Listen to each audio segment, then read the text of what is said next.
Hi guys! Welcome back to my YouTube channel. Gusto ko lang sabihin na gusto kong sumikat na vlogger and pangarap ko po maging vlogger. Sana po supportahan niyo po ako.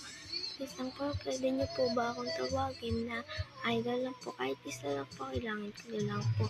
Kasi po, pag tinawag niyo po akong idol is sana po maging responsableng tao po kayo and mabait po kayo and hawa po kayo ng Diyos and sana po maging followers ko po kayo or fans and gusto ko lang naman po makatulong sa mga parents ko.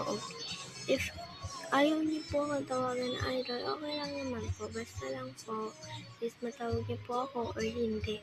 Pwede po ba pa-subscribe na rin lang po ng aking mga vlogs. And sorry po kung naabala po namin kayo ngayon gabi. And sorry po talaga kung naabala. And gusto ko lang naman po talagang sumikat. And kung hindi naman po ako sisikat, okay lang po kasi po baka meron pa po akong trabaho na makahanap and makakatulong na rin po ako sa mga magulang ko kung makakakuha ng silver button. And pangarap ko naman po kasi makakuha ng ganun eh. Never pa po kasi ako talaga nagpa-vlog. And ngayon, ito na po yung una kong vlog. Sana po supportahan niyo ako dito sa vlog nito and tawagin niyo po akong idol. Bye-bye.